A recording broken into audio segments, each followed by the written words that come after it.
Bismillahirrahmanirrahim. Assalamu alaikum. Dear students, we were discussing report writing structure in the last lecture. All this we have discussed. हमने report structure में उसके structure को देखा, sections को देखा, आपके सामने है कि सबसे पहले टाइटल पेज, फिर टेबल ऑफ कंटेंट्स, एब्स्ट्रैक्ट है, इंट्रोडक्शन है, फाइंडिंग्स, डिस्कशंस हैं, कंक्लूजन है, दरमियान में एक दो पार्ट मिसिंग थे, वो मैंने आपको लास्ट लेक्चर में इंक्लूड करवा दिए थे। तो ये रिकमेंडेशन है, रेफरेंसेस हैं। इसके अलावा कुछ और पार्ट्स थे जो कि लास्ट लेक्चर में डिस्कस करना रह गए थे, और वो है कि रिपोर्ट में also contain cover letter, bibliography, glossary और अपेंडिसेस। ये कुछ और पार्ट्स हैं। असल में टेक्निकली तो वही पार्ट्स जो हमने अभी तक पढ़े थे वही इसके ओरिजिनल पार्ट्स हैं, जबकि ये कुछ एक्स्ट्रा हैं जो कि रिपोर्ट के साथ यूज़ किए जाते हैं। खैर, हम इसको पढ़ते हैं।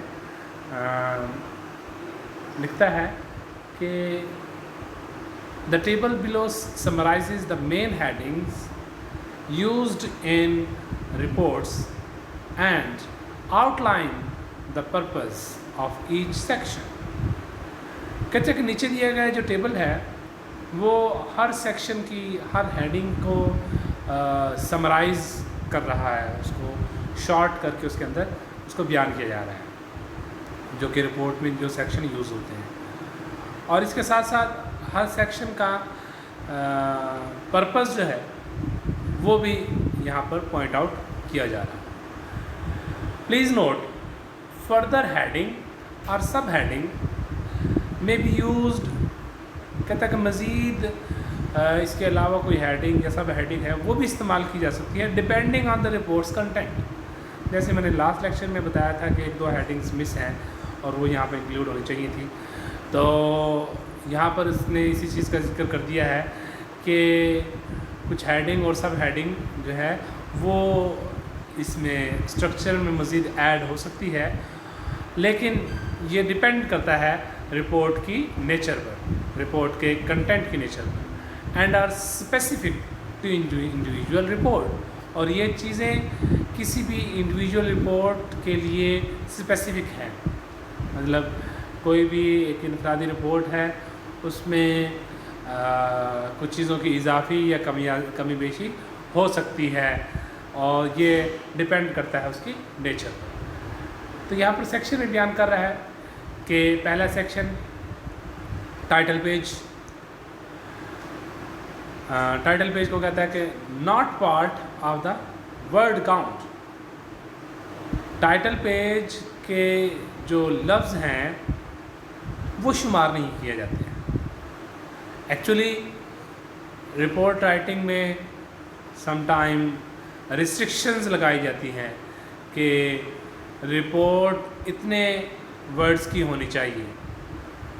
तो जब ये रिस्ट्रिक्शन हो कि इतने वर्ड्स की होनी चाहिए मिनिमम, तो वहाँ पर फिर जो रिपोर्ट का कि कौन से लफ्ज़ काउंट होंगे वो शुरू करेंगे हम एब्स्ट्रैक्ट से, और एब्स्ट्रैक्ट से शुरू करके उसको आखिरी जो चैप्टर है 5वां कंक्लूजन तक जितने भी लफ्ज़ हैं उन तमाम अल्फाज को काउंट किया जाएगा।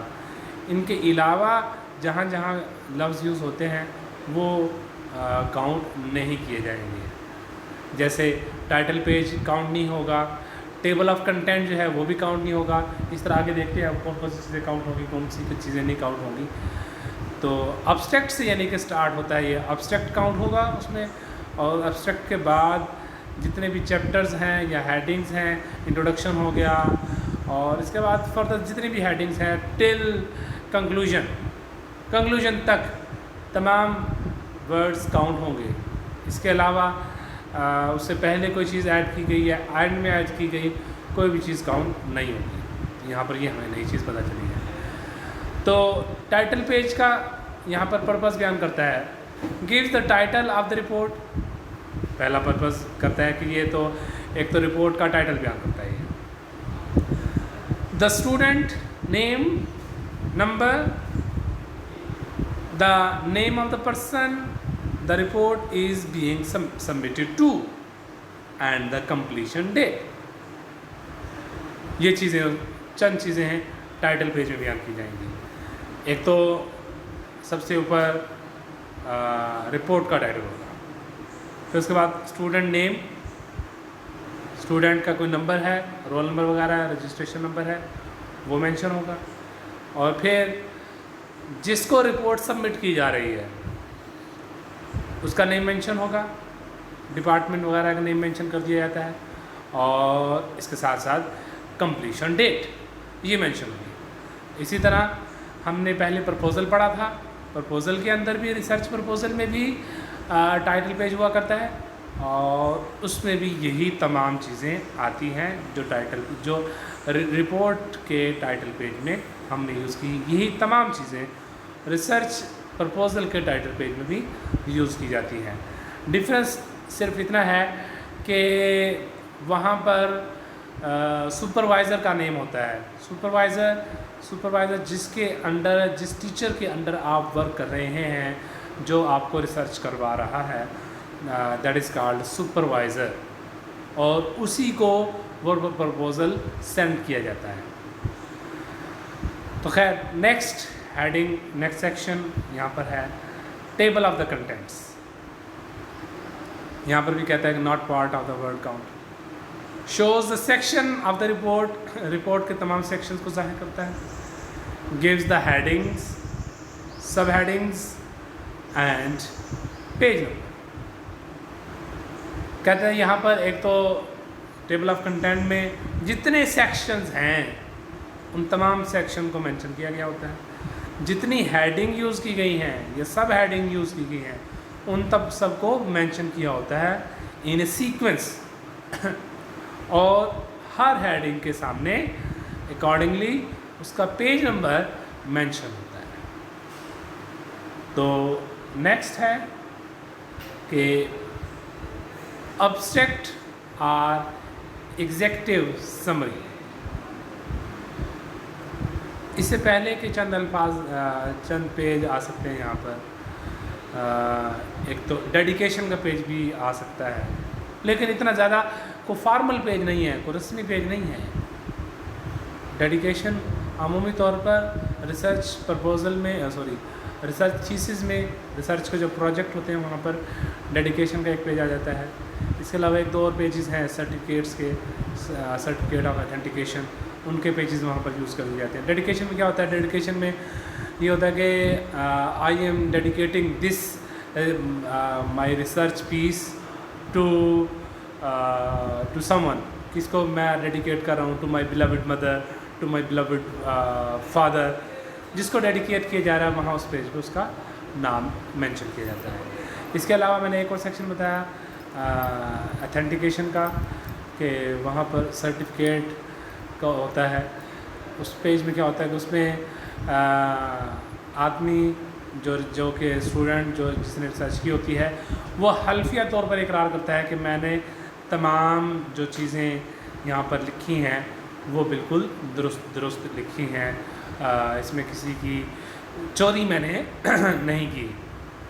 और इसके साथ एक्नॉलेजमेंट का एक सेक्शन आ सकता है। एक्नॉलेजमेंट में क्या होता है? एक्नॉलेजमेंट में हम अप्रिसिएट करते हैं उन लोगों को जिन्होंने हमारी रिसर्च में हमारा साथ दिया और इसको पाया तकमील तक पहुंचाने में हर आन हर लम्हा जिस हद तक हो सकता था उन्होंने हमारी मदद की। हम उनको थैंक्स कहते हैं एक्नॉलेजमेंट में।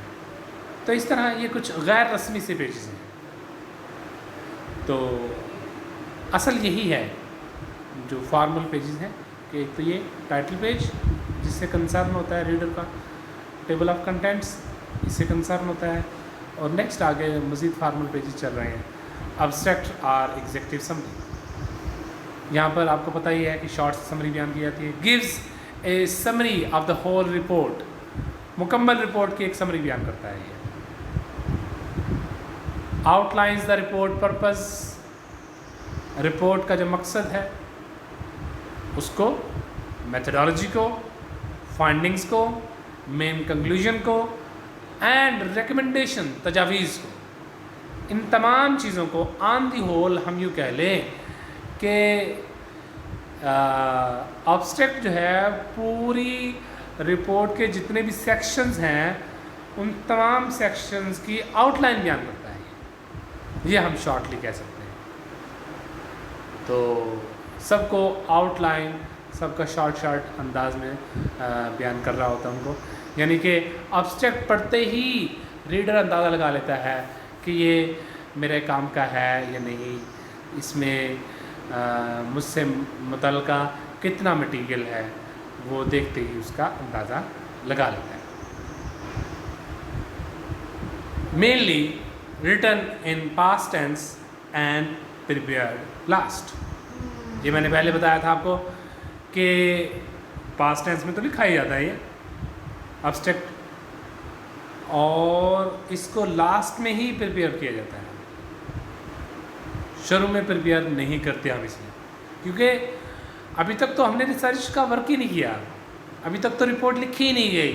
शुरू में अगर हम इसको लिखते हैं तो जो चीज़ लिखी ही नहीं गई तो उसकी समरी कैसे बयान की जा सकती है। तो ये एक इनवैलिड है बात कि जो चीज़ जिसका अभी वजूद ही नहीं है तो उसकी समरी कैसे होगी।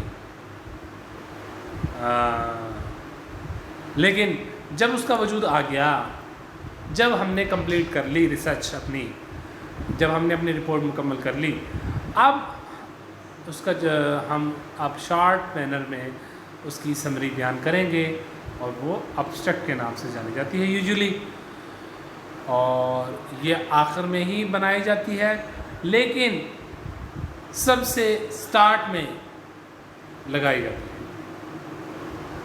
देखा जाए टाइटल पेज से बाकायदा रिपोर्ट का आगाज़ नहीं हुआ, टेबल ऑफ कंटेंट से बाकायदा रिपोर्ट का आगाज़ नहीं हुआ, ये तो शुरू के आप एक किस्म के समझ लें कि ये कोई हेल्पिंग पेजेस हैं जो हमें रिपोर्ट के बारे में हेल्प तो कर रहे हैं।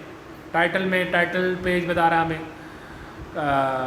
टाइटल पेज में टाइटल बताया जा रहा है, और टेबल ऑफ कंटेंट्स में फहरिस्त बताई जा रही है, ये हमें गाइड कर रहे हैं रिपोर्ट के बारे में कौन सी चीज़ कहाँ पर है। फॉर्मली देखा जाए तो असल रिपोर्ट स्टार्ट होती है ऑब्स्ट्रैक्ट ही से, वहाँ पर समरी बयान की जाती है। तो नेक्स्ट है terms of references. Terms of references, इसको हम देखते हैं कि ये क्या चीज़। Briefly states the purpose and scope of the report. Report का जो पर्पस है और जो उसका स्कोप है उसको मुख्तसर तौर पर बयान किया जाता है। दिस इंक्लूड्स, इस चीज़ में शामिल होती है हु रिक्वेस्टेड द रिपोर्ट, कि किस शख्स ने आपको रिपोर्ट का कहा, कौन आपको मजबूर कर रहा है, कौन कह रहा है, कौन ऑर्डर दे रहा है आपको रिपोर्ट लिखने के लिए, ये चीज़ मेंशन होती है।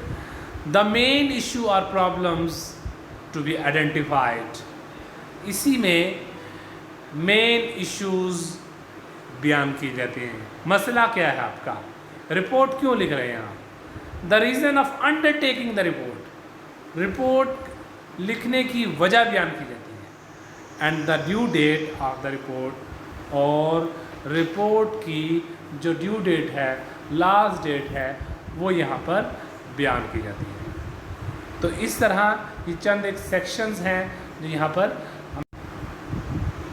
तो यहाँ तक हमने रिपोर्ट के चंद एक सेक्शन पढ़े हैं। होपफुली आपको अच्छी तरीके से समझ आ गए होंगे। इंशाल्लाह नेक्स्ट लेक्चर में हम इसके जो बाकी सेक्शन बचते हैं उनको कवर करने की कोशिश करेंगे। तब तक के लिए